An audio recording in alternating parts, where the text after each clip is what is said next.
All right, you want to take a trip? How about 150 years in time kind of trip? Well, the Longmont Museum is celebrating 150 years of history this year, and I got to chat with Eric Mason, the Longmont Museum Curator of History, about what you can expect at the museum right now. It's exciting times for you guys. Let's talk about the new exhibit you have open. Now, this is Longmont 150. Can you tell us about it and why it's relevant?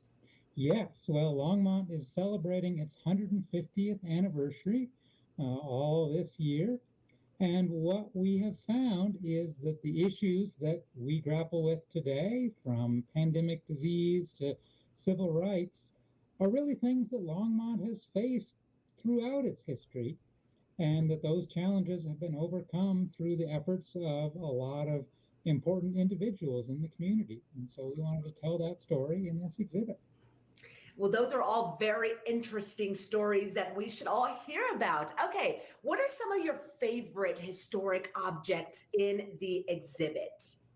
Well, they range from large to small. One of my favorites is a 10-foot tall, bright yellow civil defense siren that really dominates the gallery. It once warned the citizens of Longmont of tornadoes and sounded during air raid drills and so forth, and was eventually taken down in the 1980s when Longmont had grown to the point where one siren wasn't nearly enough. And then on the small end, we have a little promotional button that was to have been worn on a lapel.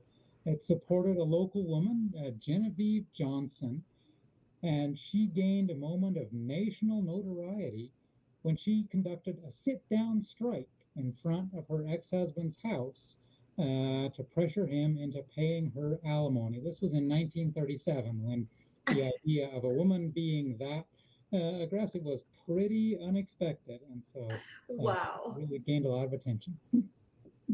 What all fascinating things. Definitely would love to explore all of this. Okay, Eric, when somebody comes to the museum, what can they expect? And are there any hands-on activities that they should do? Yes, yes. So there's a lot of different sections in the exhibit. People can learn about Longmont's history of innovation and technology, the connection, Longmont's relationship with alcohol from its days founded as a temperance town to today's profusion of craft brewers.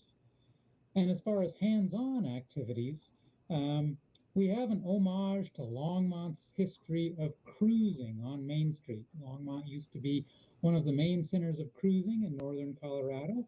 And so we have built a model of a lowrider car that kids can climb in and get that sense of what it was like to cruise down Main Street, wave to all their friends, and see what's going on. There's also a 1980s arcade game. It's one that, I might have played, other people might have played, that visitors can play and check out and see if they can beat the high score on there. So we are excited about all those things. It sounds like a lot of fun. I would imagine that so much work went into building this exhibit. Let's talk about that. And did you work with any community partners or outsourced at all to make this happen? The basic construction was all done in-house. We've got a great team of Jared Thompson and Brock Lee here at the museum. They spent hundreds of hours building things like a detailed model railroad layout, and the lowrider that I mentioned earlier, and created a real environment that people can walk through. We also worked with a community advisory committee because we wanted to make sure that we were representing a broad spectrum of Longmont, that it wasn't just my knowledge or the knowledge of the museum staff.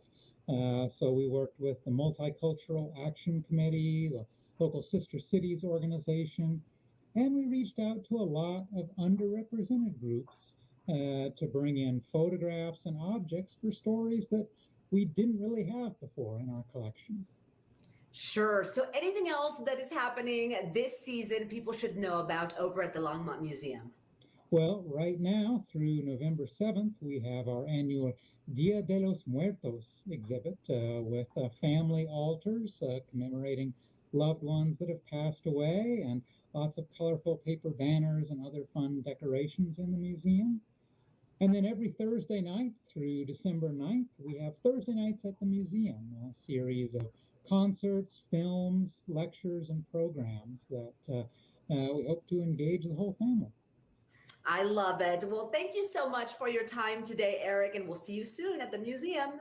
Thank you. Visit the Longmont 150 exhibit at the Longmont Museum and explore 150 years of history and beyond. Now open through January the 9th. Head to longmontmuseum.org or call 303-651-8374 to learn more about events, exhibitions, and to buy tickets.